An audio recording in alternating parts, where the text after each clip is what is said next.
सोचो अगर मैं कहूँ कि मैं बदल सकता हूँ इस शिपिंग कंटेनर को लोगों की जान बचाने वाली मेडिकल क्लिनिक में। हमारे कुछ भी करने से पहले ये शिपिंग कंटेनर्स कुछ ऐसे दिखते हैं, लेकिन काम पूरा होने के बाद ये अंदर से बिल्कुल ऐसे दिखेंगे। जिस क्लिनिक पर हम काम कर रहे हैं वो वीडियो के आखिर में मैसाचुसेट्स जाएगा, लेकिन इस वीडियो में हम बस यही प्रोजेक्ट नहीं करने वाले हैं। हम दुनिया के अलग अलग मेडिकल डेजर्ट्स में 5 क्लिनिक्स भेजने वाले हैं जहाँ डॉक्टर्स तक पहुँचना बहुत मुश्किल होता है। इस वीडियो में बहुत काम है, चलो शुरू करते हैं। नोलन, क्या तुमने इससे पहले कभी चलाया है? नहीं, मेरे ख्याल से हाथ यहाँ रखते हैं। ओह डूड बढ़िया। ओके, ये ले लो। अब इसका क्या करूं? पता नहीं, इन्होंने बस काटने के लिए बोला। इस क्लिनिक को इसके आखिरी डेस्टिनेशन तक ले जाने वाला ट्रक आने से पहले हमारे पास बस कुछ घंटे थे। वाव! इन्हें उस कम्युनिटी की जरूरत के हिसाब से कस्टम बिल्ड किया जाता है जहाँ ये जाने वाले हैं।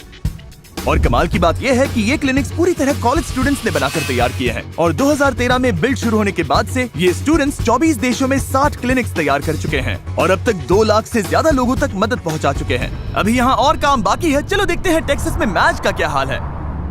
अभी हम टेक्सास से गुजर रहे हैं। हम चेस्टर नाम के एक छोटे शहर जा रहे हैं जहां हम पहुंचाएंगे एक लाइफ सेविंग मेडिकल क्लिनिक। ये टाउन इतना दूर दराज है कि इमरजेंसी में मेडिकल केयर मिलना बहुत मुश्किल हो जाता है। इसी साल चेस्टर के एक स्कूल में 2 मेडिकल इमरजेंसीज हुई जहां एम्बुलेंसेज को पहुंचने में लगभग 1 घंटा लग गया। और जब मदद इतनी दूर हो तो हर मिनट कीमती होता है। चेस्टर टेक्सास में ये पहला मेडिकल क्लिनिक है और इन्होंने बहुत कमाल का बनाया है। हमने इसे तब देखा था जब ये तैयार हो रहा था। तब यहाँ बस एक शिपिंग कंटेनर के अंदर लकड़ी के कुछ फ्रेम्स थे। अब ये एक मेडिकल क्लिनिक है। इस क्लिनिक की एक खास बात ये है कि यहाँ पर एक टेली हेल्थ सेंटर भी है। डॉक्टर स्क्रीन के जरिए बात करते हैं, पेशेंट यहाँ बैठता है, अपनी तकलीफ बताता है और फिर डॉक्टर उसकी बातें सुनकर उसका इलाज करते हैं। इस नई क्लिनिक को टिम्बर चलाने वाली है जो चेस्टर की अपनी लोकल हीरो है जो यहीं पर पली बड़ी है। मुझे लोगों को ठीक करने की कोशिश करना अच्छा लगता है। मैं बहुत ही केयरिंग हूँ, लेकिन मेरी मॉम मेरी सबसे बड़ी इंस्पिरेशन है। तुम मुझे रुला दोगी। मुझे इस पर बहुत गर्व है।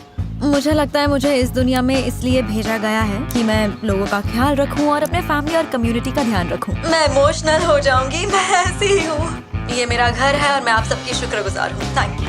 चेस्टर टेक्सास के लोग यहाँ आकर ये क्लिनिक जरूर देखिए। अगर आप यहाँ आएंगे तो हमें बहुत अच्छा लगेगा। अब इस पूरे टाउन को हेल्थ केयर अपने दरवाजे पर ही मिल सकेगा। इससे कम्युनिटी में सच में फर्क पड़ रहा है। इसकी मदद से लोगों को जिंदगी में पहली बार हेल्थ केयर मिल रहा है। दुनिया के दूसरी तरफ हमारी दूसरी क्लिनिक अभी नाइजीरिया के एक हॉस्पिटल में पहुंची है जहां के बच्चों को ओपन हार्ट सर्जरी की फैसिलिटी मिलेगी जो वरना उन्हें कभी नहीं मिल पाती। आपको क्या लगता है नाइजीरिया जैसे देश में ओपन हार्ट सर्जरी कितनी आम है? बिल्कुल भी आम नहीं है। सच तो ये है कि एक पेशेंट के तौर पर नाइजीरिया में ओपन हार्ट सर्जरी मिलने की आपकी चांस 0.00006 है। जैसा हमने नाइजीरिया में अपने पिछले काम से सीखा, अगर किसी पेशेंट को दिल की कोई सीरियस प्रॉब्लम हो तो उसे मदद मिल पाने की उम्मीद बहुत कम होती है। अगर मुझे उस सर्जरी के लिए यूनाइटेड स्टेट्स जाना पड़ता तो मुझे $50,000 से लेके $117,000 तक देने पड़ते। तो जब मैं यहाँ आया और मुझे बताया गया कि ये सब्सिडाइज्ड रेट पर हो सकता है तो ये लगभग फ्री जैसा लगा। और यही वजह है कि इस नई मेडिकल क्लिनिक को तैयार करना इतना जरूरी है, क्योंकि इससे डॉक्टर्स ज्यादा पेशेंट्स की स्क्रीनिंग कर पाएंगे और आखिर में ज्यादा लोगों की मदद हो पाएगी।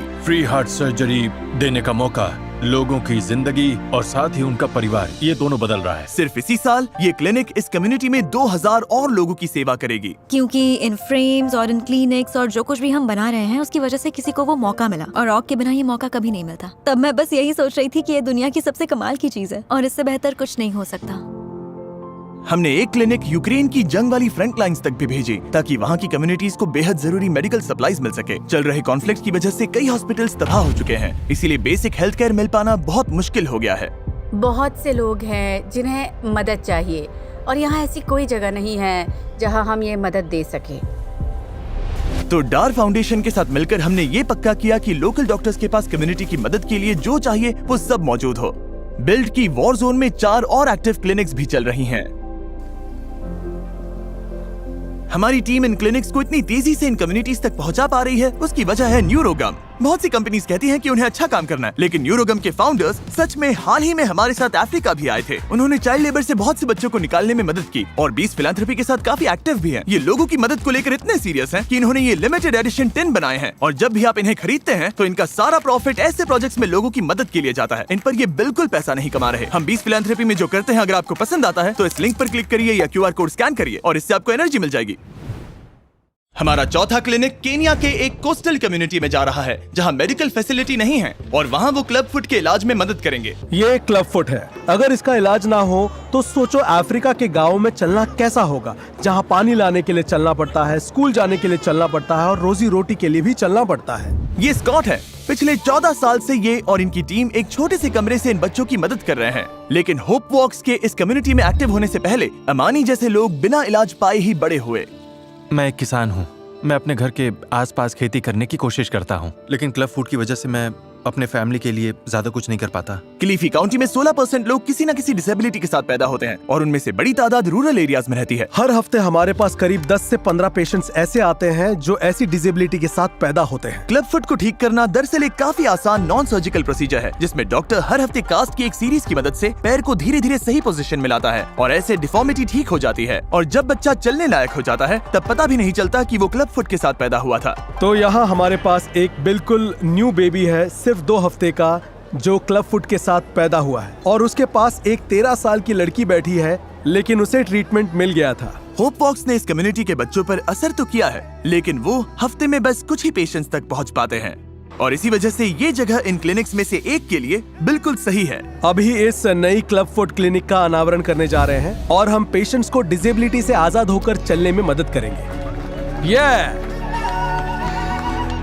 हम बहुत एक्साइटेड हैं। इससे हमारा इम्पैक्ट दुगना हो जाएगा। ये क्लिनिक क्लब फुट के साथ पैदा होने वाले अगली पीढ़ी के बच्चों की जिंदगी बदल देगी, बिल्कुल अमानी के बेटे जोल की तरह, जो होप वॉक्स प्रोग्राम से गुजर चुका है और दूसरे बच्चों की तरह जिंदगी जी सकता है। डिसेबिलिटी के साथ जीने वाले बच्चों को बहुत शेम और स्टिग्मा झेलना पड़ता है और फैमिली से बात कर पाना, उनका हौसला बढ़ाना और फिर उन्हें ट्रीटमेंट और हीलिंग की उम्मीद देना केनिया के कोस्ट वाले इस कम्युनिटी को बदल कर रख देंगे। इस वीडियो में हम जितनी क्लिनिक्स बना रहे हैं, तुम्हारे हिसाब से एक साल में कितने लोग इम्पैक्ट होंगे? 10,000 से ज्यादा लोग इम्पैक्ट होंगे। सच में? चलो इसे लोड करके मैसेच्यूसेट्स जाते हैं। आखिरी क्लिनिक तैयार हो चुकी है और फाइनल लोकेशन पर भेजने के लिए रेडी है। हम ये क्लिनिक वॉरचेस्टर मैसेच्यूसेट्स के एक हाउसिंग विलेज में भेज रहे हैं। इस पॉपुलेशन के लिए ये बहुत ही जरूरी है। वाह! अब हम अपने ग्रैंड पेरेंट्स और ग्रैंड चिल्ड्रन को फ्री में हेल्थ स्क्रीनिंग्स, विजन स्क्रीनिंग्स और डेंटल स्क्रीनिंग्स दे पाएंगे, वो भी बिल्कुल फ्री। ये क्लिनिक इस एरिया में हर हफ्ते 40 से ज्यादा फैमिलीज की मदद करेगी। जब से हमने इस वीडियो की शूटिंग शुरू की है तब से 2,500 से भी ज्यादा लोगों की लाइफ में फर्क पड़ा है इन क्लिनिक्स की वजह से और हमारा अंदाजा है कि हम 10,000 और लोगों की मदद कर पाएंगे, वो भी एक साल में। कमाल की बात है ना कि कुछ कॉलेज स्टूडेंट्स ने ये शुरू किया था और इससे पता चलता है कि अगर आप चाहो तो बदलाव ला सकते हो। ये सब आपकी वजह से पॉसिबल हुआ है जो हमारी वीडियोस देखते हैं और सपोर्ट करते हैं। तो थैंक यू। मैं उम्मीद करता हूँ कि ये आपको इंस्पायर करेगा अपनी कम्युनिटी में कुछ बदलाव लाने के लिए।